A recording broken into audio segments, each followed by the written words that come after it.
Hello friends, welcome back. My name is Whitley, and in today's video, we are going to be choosing my December TBR.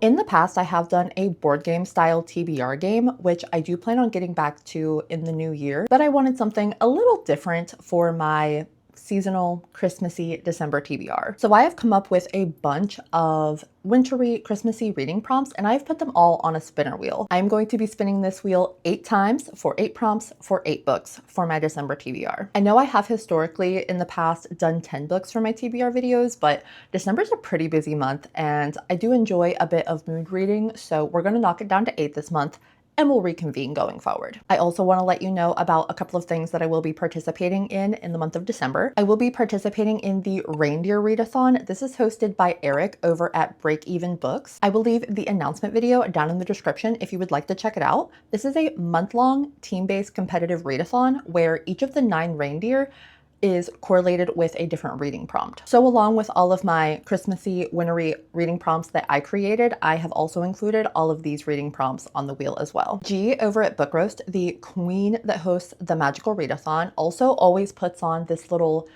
Christmassy readathon called Lightfall. It takes place in the same world as the magical readathon. We haven't gotten any announcement videos as of filming this, but I will absolutely be participating in whichever way G decides to grace us with her content. I do have a couple of Christmas themed vlogs that I am really excited about getting into in the month of December, so I'm hoping that I can fit some of the books that I'm hoping to get into those vlogs fit into this TBR, but there's only one way to find out, so let's get into the spins. Okay, let's get into the spins. Let's see what we're gonna get for spin 1.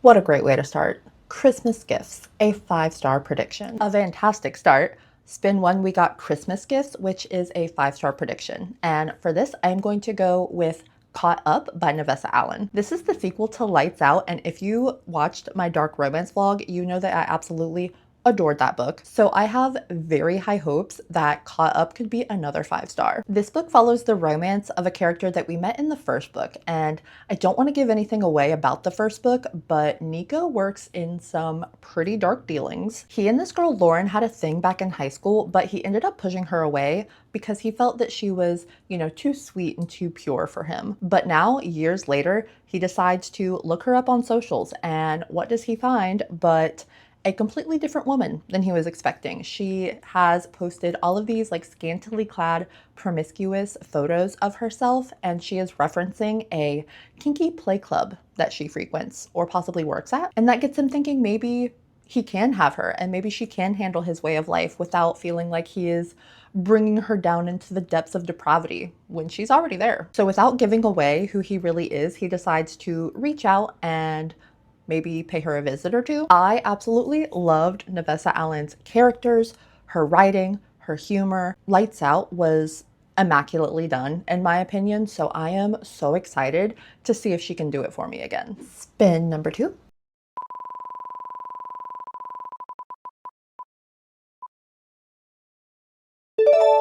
We have a readathon prompt, Comet, astrology sign color on the cover.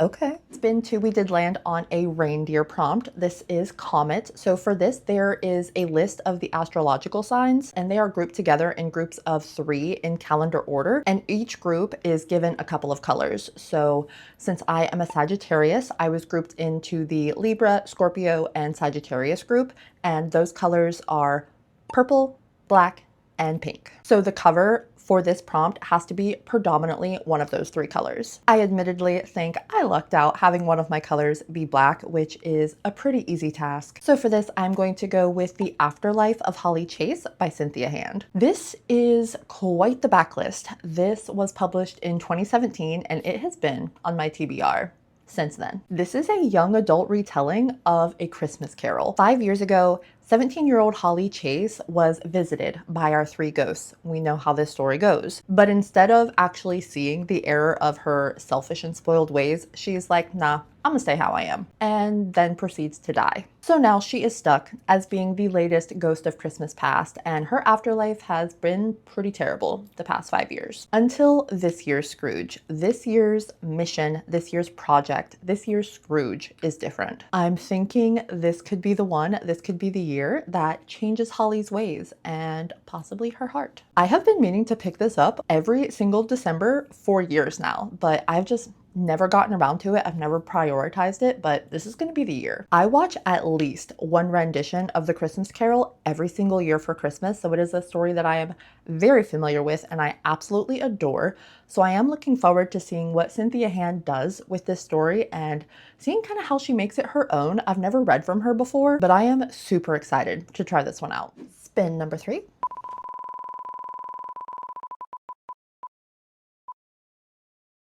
Love Another Reindeer. Ooh, Blitzen. Choose 3 books that are at least 5 years old and randomly select one. Fun. Spin 3, we landed on Blitzen, and this is such a fun prompt. So for this prompt, I am going to choose 3 books that are at least 5 years old, and I have to randomly select one. And how I am going to be selecting those is I'm going to let my cat choose which one I pick up. I will admit I have a little bit of a theme for my books. So the first option is The Selection by Kiera Cass. This is a young adult dystopian fantasy that was published in 2012. I then have Shadow and Bone by Leigh Bardugo. This is a young adult fantasy romance that was also published in 2012. And lastly, I have Shiver by Maggie Stiefvater. This is a young adult paranormal romance. This was published in 2009. I really kind of missed the bandwagon with all 3 of these series. These were all very hyped young adult series back in their day, and they have been sitting on my shelf for far, far too long. So it is about time I pick up at least one of these, read it, see if it is something that I can enjoy and want to continue in the series of, or if I miss my window of opportunity and it is no longer for me. But honestly, I would be happy with picking up any one of these. I have been putting them off for so long, and I just feel like they are going to give so much nostalgia to a lot of the books that I read back when these were so hyped, and they all still sound very interesting, like something I could still enjoy. So let's see which one my cats are going to choose for me to pick up this month.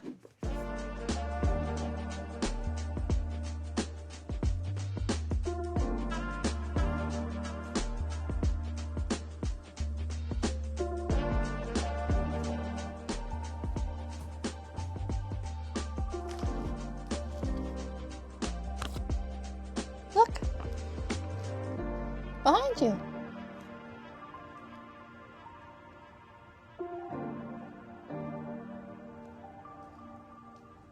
You're just gonna sniff it? There you go.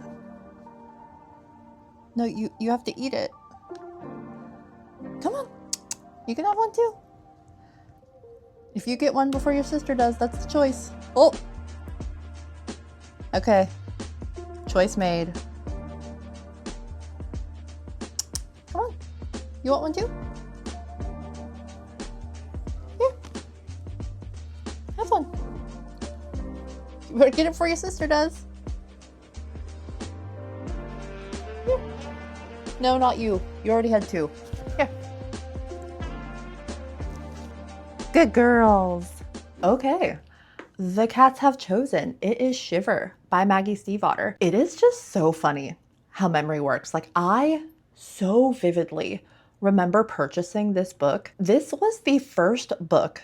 There's a couple anecdotes about this book actually. So this is the first book that I ever added to my TBR on Goodreads. I also vividly remember purchasing this book. I think it was when I got my first tax return when I was like 18. I went to the bookstore and I purchased this, and I purchased City of Bones by Cassandra Clare. And City of Bones is one of my like top tier all-time favorite series. Cassandra Clare in general can do no wrong. But it's so funny to think that maybe if I would have read this when I read City of Bones, when I purchased both of them at the same time. Like, this has also the potential to be like an all-time favorite. I just wonder how I'm going to see it with the, 30-year-old lens, but I still can very much enjoy a young adult novel, so I'm still really excited. And I've recently read Bride by Ali Hazelwood, and I am currently reading Mate, so I am in my werewolf era, honestly. So no better time could this have come up. Not that I needed to start another series, but I really do want to find out with a lot of these backlist series whether I need to read them to continue them, if it's something that I'm going to enjoy, or if I just need to read it, possibly DNF it. If it's not going to be for me, I can like scrap it from my TBR. So this is, of course, a young adult werewolf romance. Grace has been obsessed with this one wolf in particular that she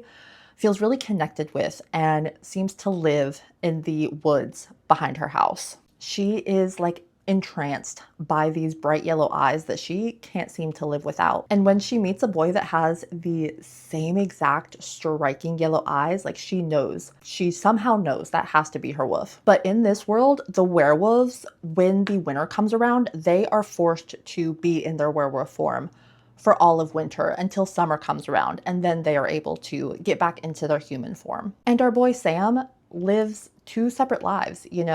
One half of the year he is a wolf, he is in his pack, and then the other half he lives among the humans. But having finally met his silent companion that he's been like having this connection with, because apparently it has gone both ways, they have both been drawn to each other even though they have been just wolf and girl until this point, he does not want to lose that. He doesn't want to leave her, once the winter comes, but will he be able to fend off the change? That is the question.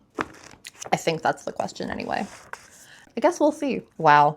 I'm just looking back at this and it has like the Books A Million. I don't even know if Books A Million are a thing anymore.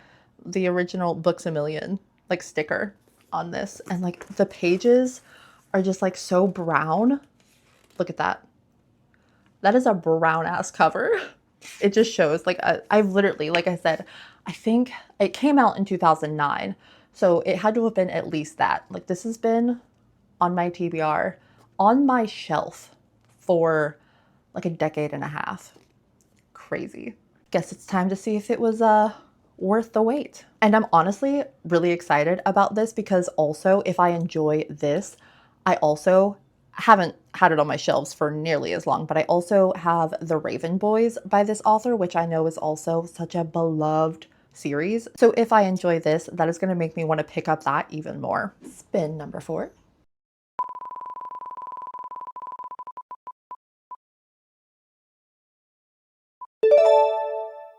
All of the Reindeer, we have Donner. A book cover must have something from the title on it. Oh, this one's tricky.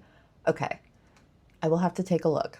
Spin 4, we landed on Donner, and for this prompt, the title of the book has to have something pictured on the cover. And I thought this was going to be a lot more challenging than it ended up being. I had an epiphany. So for this, I'm going to go with Krampus, the Yule Lord by Brom. The book cover is literally a picture of Krampus, so this could not have fit the prompt more perfectly. After absolutely adoring Slewfoot earlier this year, I knew I really wanted to pick this up for the Christmas season. In this world, Krampus and Santa Claus are mortal enemies, and Krampus is on the hunt for Santa Claus. And our protagonist, Jesse, just happens to witness this hunt, like coming to a close. This battle lands right in his front yard. And this kind of puts Jesse right in the path of Krampus. But as Brom did so well in Slewfoot, the lines between good and evil really start to blur when Krampus enlightens Jesse and us that Santa has done some pretty horrible things to him,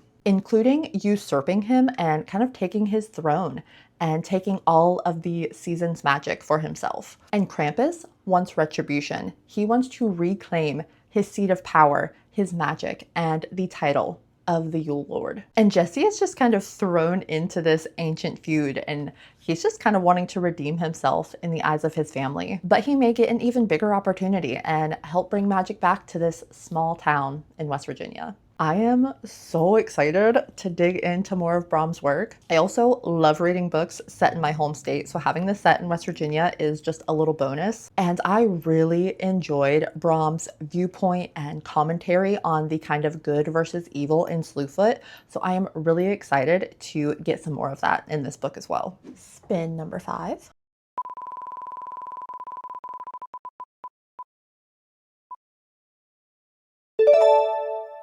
Perfect.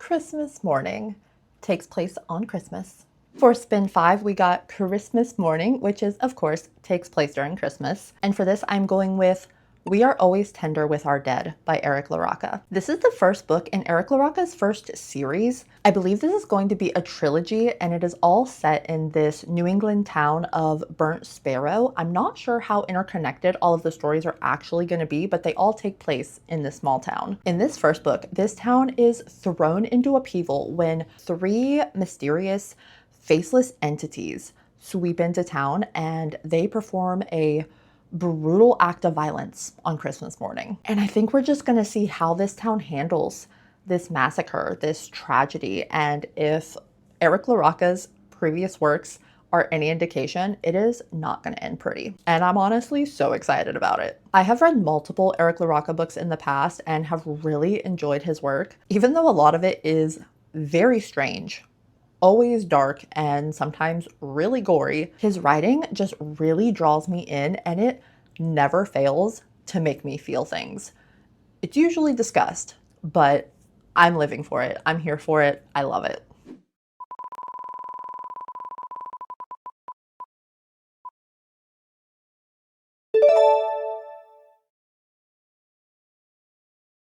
For spin 6, we landed on Sledding, which is a lighthearted book. And for this, I'm going with Make the Season Bright by Ashley Herring Blake. This is a second chance Christmas romance where 2 exes find themselves in the same vacation home for Christmas. Charlotte was devastatingly left at the altar 5 years ago, but she's doing okay. She has her string quartet. One of her quartet members convinces the ensemble to come to her family's Colorado cabin in the mountains to spend Christmas together. Love a cozy winter cabin, very excited. But when they arrive, she finds that her friend's sister has brought along someone, and that happens to be none other than her ex, Brighton. Brighton was just tagging along looking for an escape. She was trying to find a place where she could celebrate the Christmas season and try to forget that her bandmates kicked her out of the band. She understandably finds it a little hard to be festive and cheerful when her and her ex-fiance are having to pretend to be strangers. As if being stuck in a cabin together wasn't a hard enough place to do that, they are also being carted around to these different festive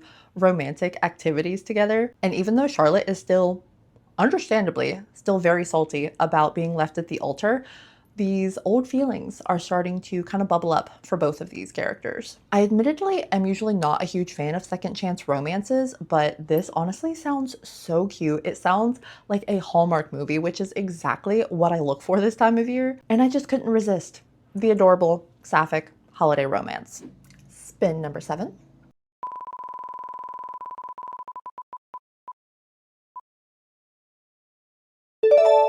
Ooh. Candy Cane, a book with a twist. For spin 7, we got Candy Cane, which is a book with a twist. And when I'm looking for a twist, I head to the mystery section. And what better mystery for this time of year than One by One by Ruth Ware. I believe this is a And Then There Were None Agatha Christie-esque story. We have 8 co-workers who are on a company retreat. They are put up in this beautiful but secluded cabin in the mountains. They are there, of course, as a team building exercise, but when an avalanche hits, the collaboration goes right out the window. Survival is the only thing that matters. And that's kind of hard to do when you are in a cabin full of people that you do not trust. Ruth Ware has been a pretty hit or miss for me author in the past, but I really enjoyed And Then There Were None by Agatha Christie, which is what this is giving. And I absolutely love an isolated mystery, so I am very hopeful that I will like this one as well. It is so much fun spinning this wheel. I don't want to stop, but we are going to spin one more time. Spin number 8.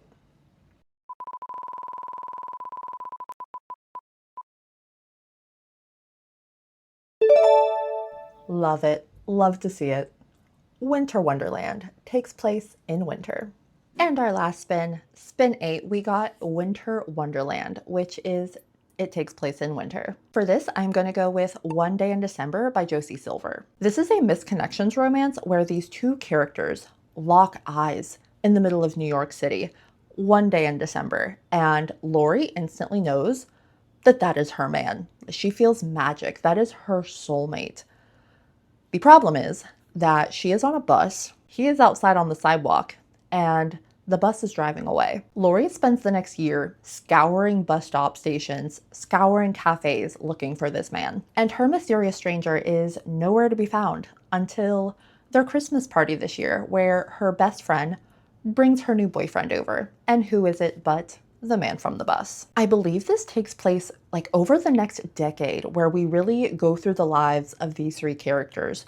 Lori, our main character, her best friend Sarah, and the mysterious busman Jack. We get friendships, we get love, we get heartbreak, we get missed opportunities, we get destiny kind of doing its own thing, and fate not always working out as you think it should. I've heard this is such a heartfelt read and so moving, and this is another book that I have been meaning to pick up for so many Decembers. But I am so glad that I am finally fitting it in to this year's Christmas TBR. I could not be happier with my selection of books. I got some Christmas horror, I got some Christmas romance, I got some mystery, I got some fantasy. I'm going to be getting to quite a few really backlists, which always makes me feel really accomplished. I am so ready for the warm, fuzzy feelings this month always brings. I'm ready for the cozy festive activities along with our many Christmas traditions. I always try to incorporate some Yule traditions as well, really reflecting back on the year that I had and setting my intentions for the year to come. It really is just such a magical time of year, and I am really excited to get into it. Let me know down in the comments what is a Christmas tradition of yours that you do every single year, and let me know what you're most looking forward to reading this month. Or if you want to just leave me an emoji to let me know you were here, you can leave me the Christmas tree emoji. I wish you the absolute happiest of holidays, however you celebrate. I hope you are loving what you are reading lately. Stay safe out there, and I will see you very soon for another video. Bye, friends.